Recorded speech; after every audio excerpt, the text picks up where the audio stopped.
Hey everyone! Welcome back to the channel. If you've ever worked with Google Sheets but needed to convert it into a Microsoft Excel file for offline use, sharing with colleagues, or opening in Excel without losing formatting, this video is for you. Today, I'll show you a simple, foolproof way to convert any Google Sheet into an Excel file directly using Google Drive. By the end of this guide, you'll be able to do it quickly and easily, even if you've never done it before. All right, let's get started. Converting Google Sheets to Excel is easier than you think, and you don't need any extra software, just your Google Drive account. First, open your Google Drive and locate the Google Sheets file you want to convert. You can either search for it in the search bar or browse through your folders until you find it.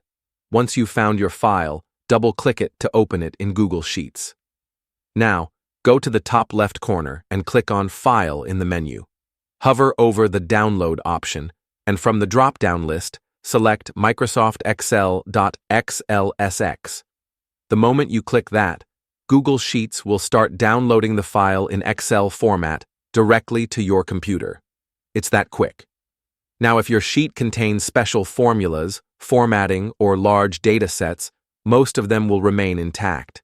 However, it's always a good idea to open the downloaded Excel file using Microsoft Excel and check that everything looks fine, especially charts, pivot tables, and custom scripts, as some of those may slightly differ between the two platforms.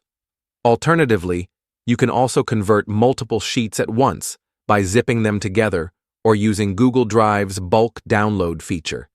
Just select multiple sheets, right-click, choose Download, and all of them will be converted to Excel files inside a zipped folder. That's it. You've successfully converted your Google Sheets to Microsoft Excel, and that's how simple it is to turn your Google Sheets into Excel files using Google Drive in 2025.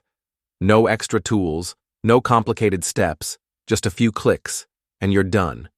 If this video helped you, make sure to hit the like button, subscribe for more easy tutorials like this, and drop a comment if you have any questions or want me to cover related topics. Thanks for watching, and I'll see you in the next one.